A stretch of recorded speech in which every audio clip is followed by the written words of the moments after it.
can break it down like whatever you want. I'm coming quick with the sound, coming quick with the funk. Like whatever you want. Yes, I'm doing my thing. Do my thing, I do what I do. Walk the line, I play my kazoo.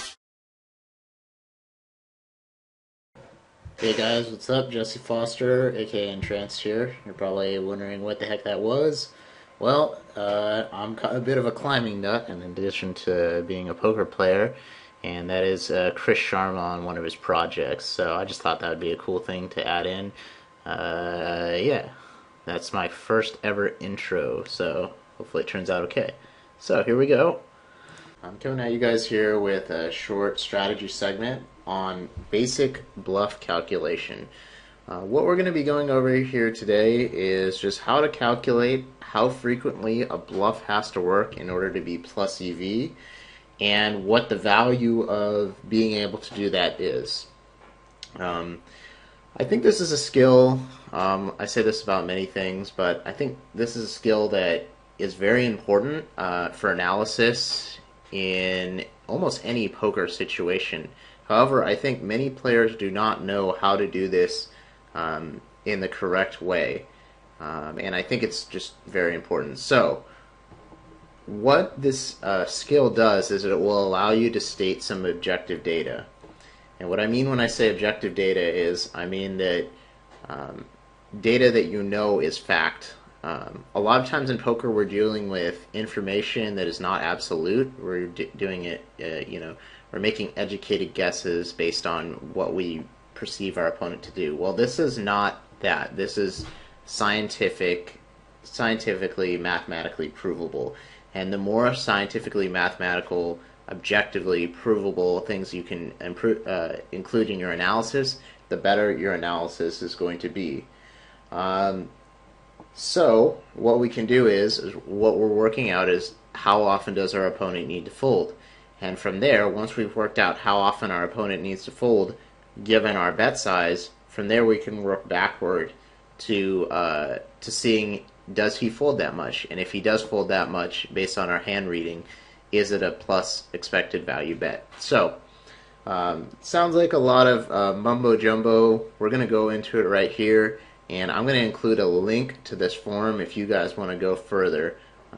Yeah, so okay guys, so in part one we're going to start with the simplest calculation. How often does a bet have to work in order to be plus EV? This equation calculates how often a particular bet size has to work in order to be plus EV, or in order to be EV neutral. If our opponent folds more than the break-even amount, we are plus EV. So there's a couple of variables that you will need to know in order to do this calculation. One is your bet size, which is amount risked. And the other piece of information you're going to need is the current pot size.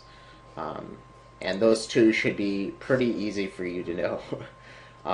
So the equation that we use is the amount risked divided by the current pot plus amount risked, and that equals what the break-even folding frequency is for them. This is how much they need to fold in order for the bet to be neutral expected value. For shorthand, I have it written out here, AR divided by P plus AR equals break-even. So let's go into an example real quick. You're playing 100 with 100 big blind effective stacks. It folds to you on the button, and you raise to 3 big blinds with 2 unknown cards, and the big blind calls. The pot is now $6.50, and the flop is King 7 Deuce Rainbow. The big blind checks to you, and you bet $4. What is the break-even frequency for this bet? So here we have the numbers plugged into the calculation.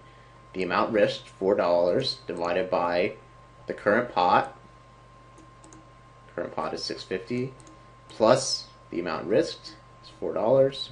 That's the amount we bet, and we plug that in, and we will get 38%. So our bluff has to work 38% of the time for it to be EV neutral. If he folds more than 38% of the time, we're going to be plus EV on this bet. So yeah.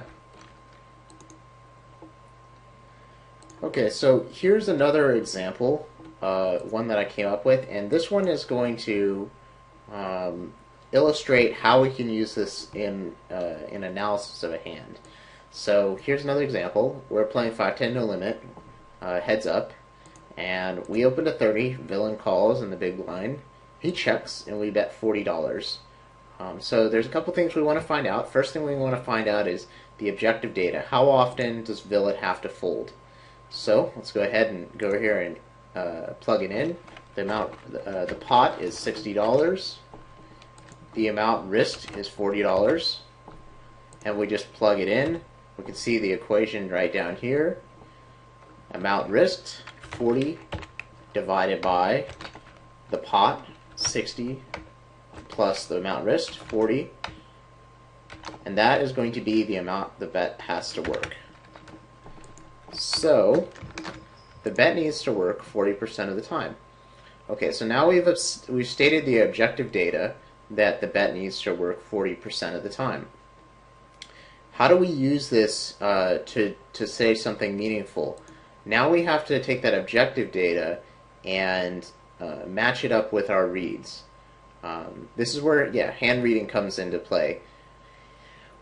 And hand reading is not objective data. Hand reading is almost always going to be subjective data. It's going to be based on their statistics of how they're playing, what the recent game flow, what hands we've seen at showdown. It's made up of just all the little tiny pieces of information put together, and that's how we make our hand reading. Previous information from when we've played them before, what types of hands a player like this usually plays. So we're going to use that in an example here. So what I've done here is I'm going to use Combinator, and Combinator is a combinatorial analysis tool similar to PokerStove. And what I'm going to do here is work out, does the villain actually fold often enough, more than 40%, to make this bet plus EV? So I've given the board as King 5 Deuce Rainbow, and I've given us 7-3 off, so essentially total error, almost no equity. And what I've plugged in here is I've divided our opponent's range into 3 parts. One is pairs are better, so any pair he's not going to fold. Any ace-high hand he's also not going to fold. And any gut shot or better draw he's not going to fold.